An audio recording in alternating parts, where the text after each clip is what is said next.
Great to have you all with us on this Thursday. NHL trade deadline is upon us. And we are graced with the presence of one Dennis Bernstein of thefourthperiod.com, SiriusXM NHL Radio, who hangs out with us every week on the show. Especially once we get past, the NFL season. We got to get as much Dennis as we can.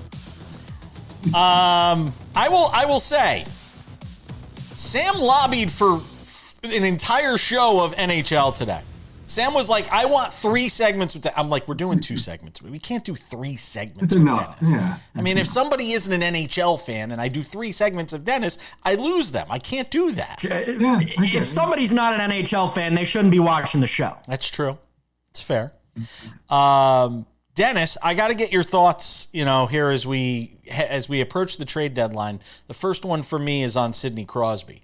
And look, this is what NHL teams fear when they send these guys to the Olympics, is this sort of situation with a Penguins team that's in contention and now without Sidney Crosby. What is the sense for when he's going to come back from this injury?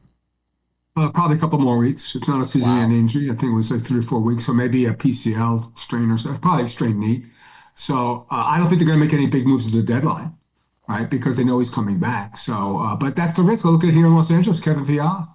Really, that was a gut punch for the Kings. You go trade for Panarin, you think you're going to have 2 gifted offensive players on your top 6, or 1 is gone for the season. So, yeah, it won't stop these players from going to the Olympics, Jason. It just won't. They're playing the World Cup of Hockey in 2 years. They'll play in the Olympic in 4 years, and it's a consequence sometimes of a very physical game. So it's tough. It really makes me laugh because we were talking about 2 days ago on the show, we had David Ardsma on to talk about the World Baseball Classic. And I'm just saying, the U.S. isn't in it to win it. They're there on the surface, and players are on the roster, and it's nice, but you got guys throwing 50 pitches, 60 pitches, saying, I'm only going to play 1 game here and there. The difference between this and hockey is mind-blowing. Yes. The intensity and the pride, and you saw it in the celebrations. You saw it in the speeches from, Jack Hughes and Jack Eichel, and it is very, very different. The intensity is there, but that's what they wanted. They wanted that for 12 years. They put it as part of the CBA negotiations, and that's why they're in place. But there will be consequence for that. There will be other players injured, and if you're playing the Olympics, you're an elite player. So a lot more, more big time players will get hurt. But that's the consequence of something that I think everybody wants with respect to growing the game. Sam, go ahead. Dennis, we'd be remiss if I didn't make a bunch of this segment about my beloved Buffalo Sabres. Obviously, I was giddy for about 12 consecutive hours when the rumors started to circulate about Robert Thomas. We'll get to him and the Blues as a whole in a second. But there is a much louder rumor that the Sabres are bringing in Colton Parayko. I'm curious your thoughts on the Sabres going out and getting a D-man for a unit that they already had plenty of talent on. Yeah, talent, but not size, enough physicality. So that's what they're looking for. And when you play Tampa Bay in the second round, if you get there, you're going to have to grind out wins, right? And so that's what Colton Parayko brings. Is he fast? No. Is he a shifty player? No. But they have those players on the blue line. They have skilled players on the blue line. They wanted size, they wanted physicality. They're trying to get that done. And that's a great guy. He's won a Stanley Cup. He's played in the Olympics. He played in 4 nations. So this is an experienced player who'll give you size and physicality on the blue line, something they want more of. And from the Blues perspective, right, they deal Parayko, still ongoing talks with, I think there are a couple of teams in on the Robert Thomas sweepstakes. Yeah. What's going on in St. Louis? It's just a fire sale. They're just trying to recap whatever capital they can for these guys? And throw Jordan Kyrou into the mix. They're talking about him as well. Yeah, the team is, I think, 31st in the NHL. The goal difference was like minus 50. It's a bad team. And Doug Armstrong is an aggressive GM. He has players who have market value. And what he'll do is he'll set prices. And the great thing about it is he has these guys on term. So if he gets the price he wants here, that's fine. If not, he'll move on to the off season and do it probably over the summer. So yeah, a team needs to be broken down, and they're not going to trade everybody. But these are high value picks. You look at what Mackenzie Weegar got from the Calgary Flames. You got a defenseman, a center, and 3 second-round picks. And that's for a decent player, right? These are players more valuable. So you're talking about multiple first-round picks. So it's a retooling in St. Louis. They're not going to break down the entire team, but they are going to retool here if you look at what the smoke signals are right now. Dennis, I want to ask you about a team back in the East. Are the Bruins going to make the playoffs? Yeah, they should make it as the second wild card. Right? I think there's a little bit more separation right now. So they might make a small move here at the trade deadline. Nothing really, really big. But, yeah, they should get there because you look at the teams under the line.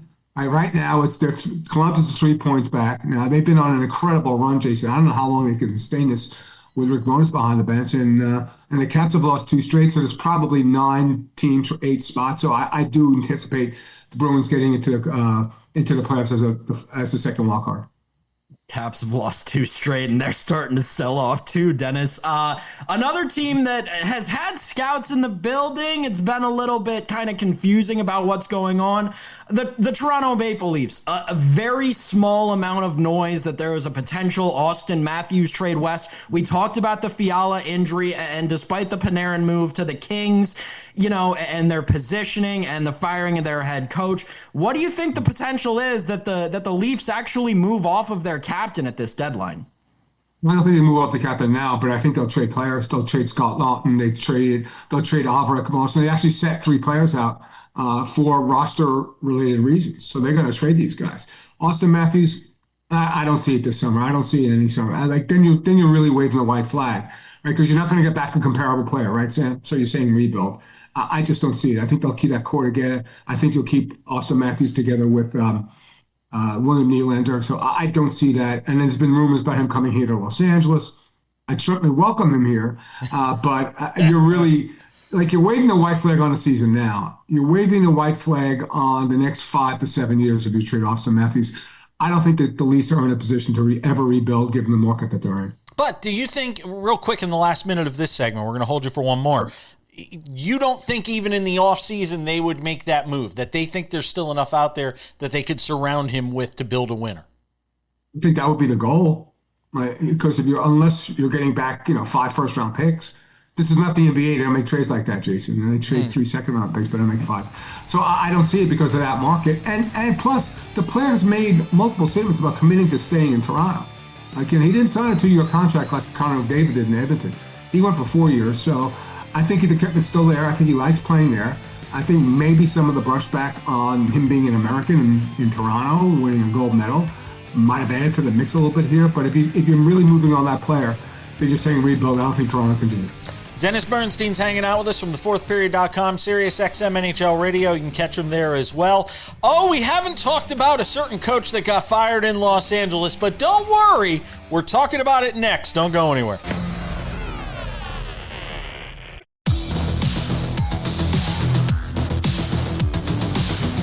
Welcome back. Continuing the conversation around pucks with our friend Dennis Bernstein of thefourthperiod.com and SiriusXM NHL Radio. Joins us on Thursdays. So, no secret, you had an interesting exchange with Jim Hiller earlier this year. And I know you're a classy guy, so you're not going to dance on anybody's grave. But what was your reaction? What was your reaction when you saw Hiller get fired? And this sort of late in the season with a team that kind of was in the mix and now isn't in the mix. Just give me sort of your take on the way this whole thing came down and your reaction to that. Well, last week they lost at home 8-1 to the Edmonton Oilers. And I've said this before. When the building's half empty and they're chanting your name, you're probably in trouble. So, and they'd gone through a stretch, Jason, where they gave up, I think, 24 goals. It was 18 goals in 3 games consecutively. They hadn't done that since 1993. It was time. It's not the solution. It's the consequence of a team that underachieves. And all the details. This was a team that prided themselves on structure, Jason, and they were giving up more even odd man rushes, more shots from the slot. So at this point, it was the time. Kenny just ran out of patience. The general manager, Kenny Holland, ran out of patience, and he made the move to DJ Smith, who was the assistant coach. I don't think it changes anything. I think you mentioned it's too late in the season to change systems. There's not enough practice time. So they'll try to get to the postseason. They're not going to sell anybody off. Maybe they make an ad here by Friday at noon Pacific at the trade deadline. But it was a time that it was just trending in the wrong direction, and Jim Hiller was the victim of that. Dennis, speaking of this is a weird question. So if you give me pushback, I'll understand it. But Sure. in the Pacific Division, you look through the teams, right? And the point production this year has just been abysmal, quite frankly. No team in the Pacific Division would make the playoffs if they were in the Eastern Conference. Right. What do you attribute that to? Is it infighting between the teams? Is it the bottom getting better? What do you think it is? And is there any team from the Pacific that you could see making noise in the playoffs? Yeah, I think it's just an anomaly, Sam. I think it really is. Like it varies from season to season, because you look in the Central Division, it's not just a Western Conference. It's just one particular division. I think there's a lot of bad goaltending in this division, right? I just think there's underachieving. And it happens sometimes where you have teams that are getting older, like, aren't doing as well. Like Vegas is an older team. Edmonton's an older team, and they're not getting goaltending. So I think it's an anomaly. We could be talking about this about the Metro next year, or maybe not the Atlantic, but I just think it was just a perfect storm this season. And you're right, Sam. It's a toss-up division. I don't think anybody's coming out of this division who's going to get to the conference final. I think it's obviously the Central Division that's going to have the team that's in the Stanley Cup final. So I just think it's a one-off situation. Plus, you have the teams like Anaheim and San Jose that are coming. So they could be at the top of the food chain next year. Let me ask you something. What would it mean, for the league? You've talked a lot about Utah and the success story, that is the Mammoth. And they're not an expansion team per se, but they're a new team in terms of being in a new market. What it would mean for the NHL to be able to have that team front and center in the playoffs as a wild card team, Dennis? I think they're one of the models franchise of this NHL right now, Jason. So I think it's very important, because it puts a spotlight on saying, okay, if you get good ownership, you have a good building, you can win in this league. And they have a very smart general manager. But you're right, it's not an expansion team. It's not the Vegas Golden Knights. This team had a lot of talent. They've put it together. They got a good coach in Tourney. They have a smart general manager, but they have ownership that's willing to pay.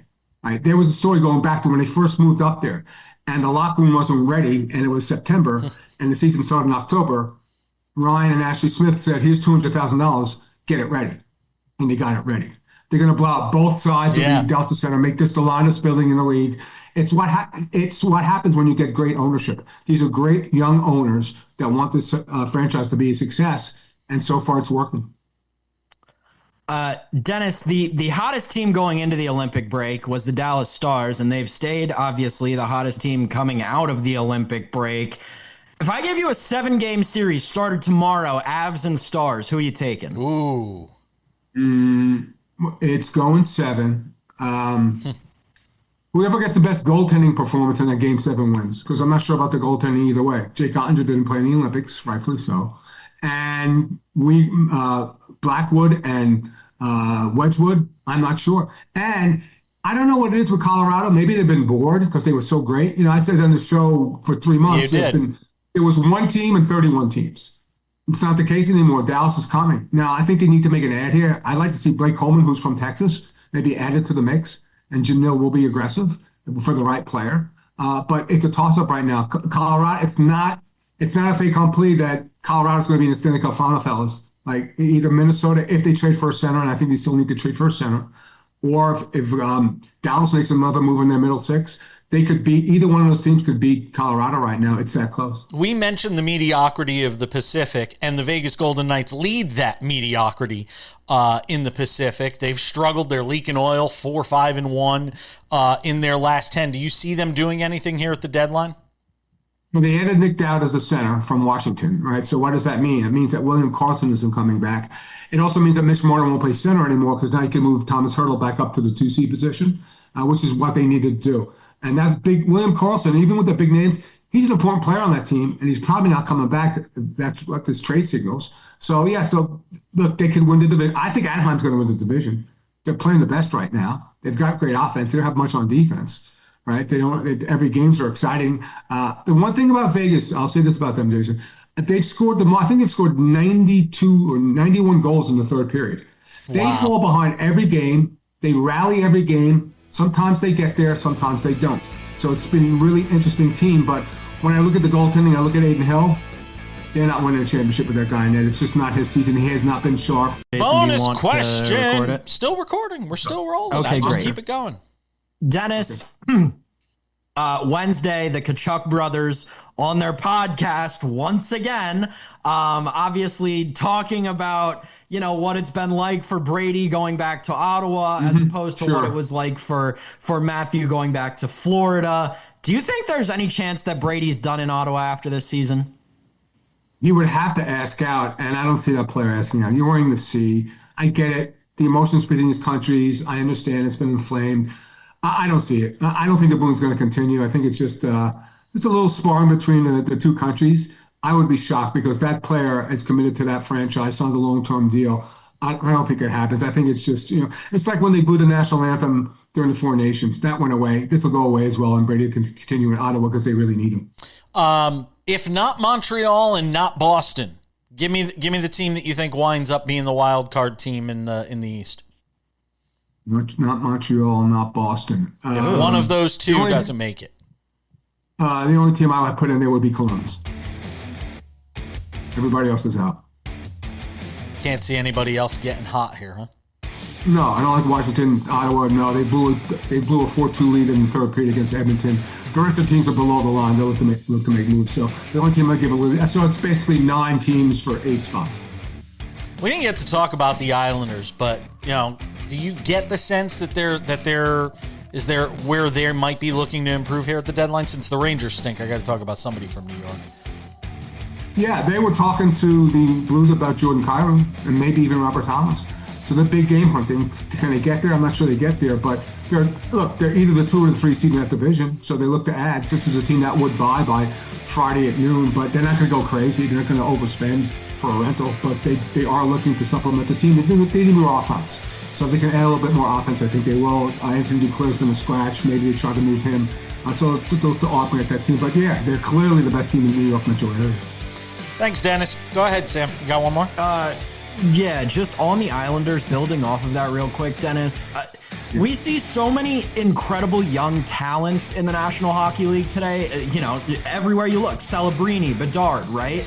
Sure. Schaefer is a different animal, right? It feels like, my question is, have you ever seen a rookie like Schaefer turn the entire feeling of a dressing room the way that it seems he has this year? No, because it doesn't happen. Historically, it never happened like that. The veterans wouldn't let a player control the locker room, right? He would be playing, and not to mention, Sam, he'd be playing 12 minutes a night. Right. Now 18-year-olds come in and they play 23 minutes a night. It's been unheard of. There's been a paradigm shift with respect to young players in this league because they're so talented. So I think that's part of that's the main reason why you see that. And he has led that franchise. I think there's 4 players at 18 years old that scored 20 goals as a defenseman. He's one of them. So he's been out of this world. As much as the anticipation was for this player, he's exceeded the expectations all along, which is amazing. Dennis, thanks again. I appreciate you, my friend. Have a great weekend. We'll talk next week. It was Thank great, you very boys. much, Dennis.